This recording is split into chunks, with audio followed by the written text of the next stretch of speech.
Well, the access to financing, as we've been listening through in this panel, is a key part of the divergent and unequal recovery of the crisis.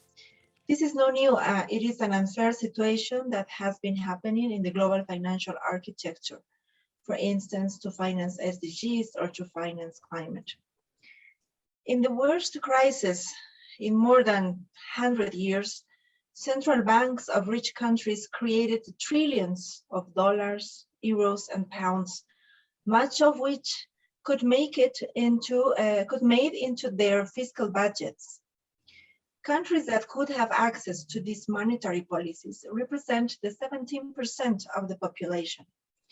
The rest of the countries that represent 83% of the population are left to monetary multilateralism to fight COVID, mainly to have access to debt, to more credits and more loans, and with the IMF. Urgent financing needs were more than evident. Fiscal revenues decreased, therefore budget gaps increased, and the pandemic forced our countries to increase public expenditures. Developing countries need concessional financing, no more debt, especially under the risks of the current debt landscape.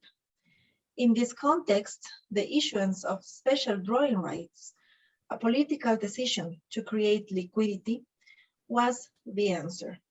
And it was the call from different stakeholders and governments, and also many voices that were part of a campaign in 2020 last year, advocating for the issuance of $3 trillion in special drawing rights. Knowing that the needs of developing countries were beyond that figure. Moreover, when only 1/3 of that would be allocated to middle and low-income countries. Still, it would certainly contribute to provide resources to finance urgent expenditures on health as vaccines, on social protection, on gender equality, and other needs.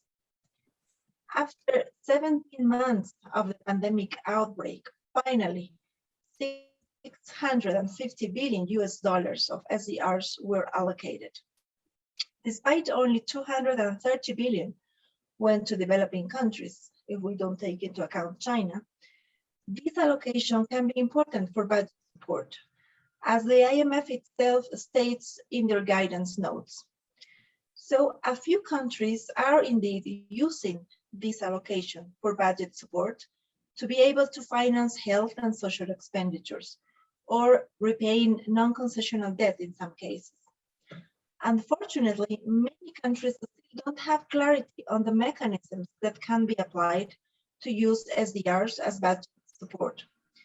This is urgently needed, so they will not be kept or saved in reserves when most of our countries do not have a reserve problem. They have a fiscal problem, and it is finally the people that need public policies to survive this crisis. Why an allocation of SDRs is a good option?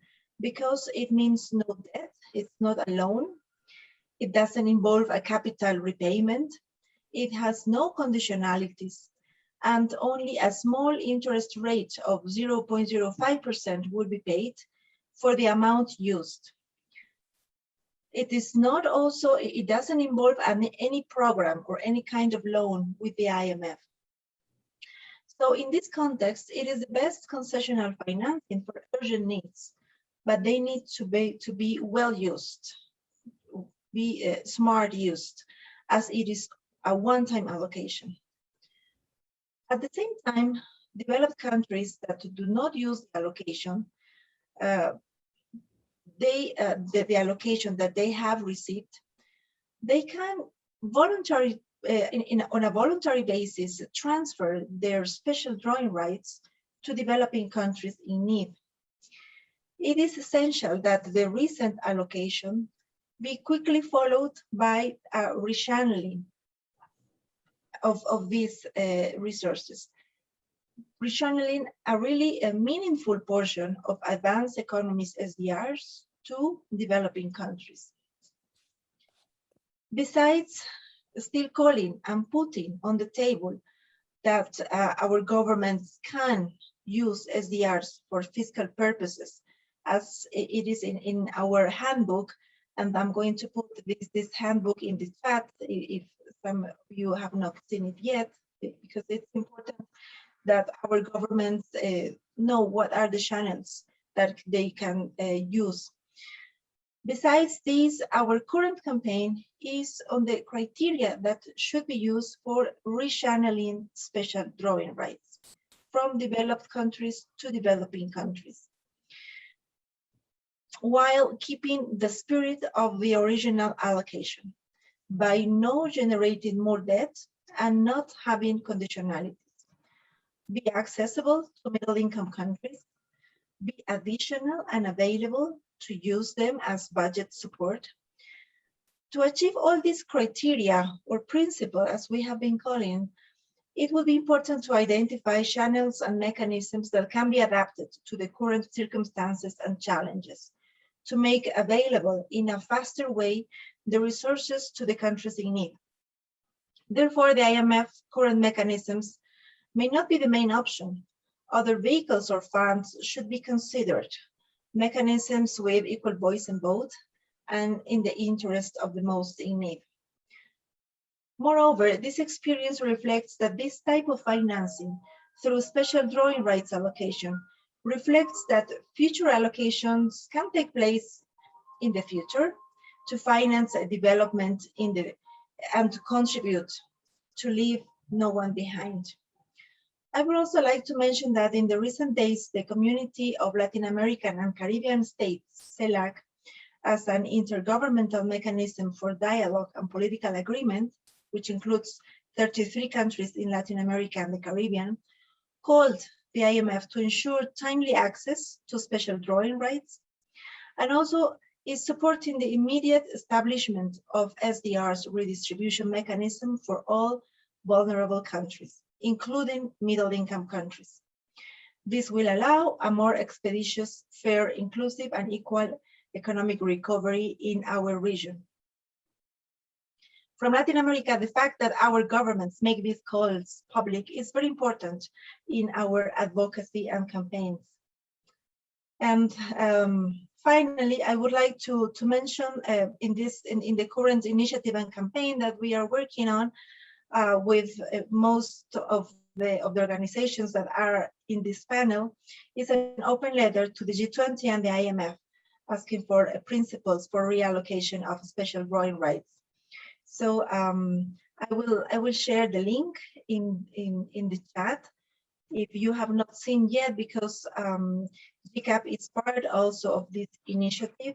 You may check this form and sign this letter on. And finally, I would like to invite you to a high-level event that we are organizing. GCAP is one of the co-organizers as well on special drawing rights. And this event is to make the most of special drawing rights. This event will take place in the Civil Society Policy Forum of the annual meetings of the IMF and the World Bank. It will be Monday on October 4th at 8 a.m. East time. You are all invited. Follow up on GCAP. They are part of the co-organizers, and they will share the best way to link and get connected to this event.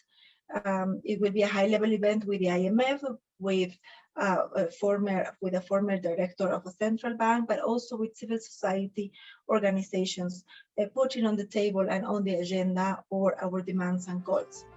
I will leave it there. Thank you very much.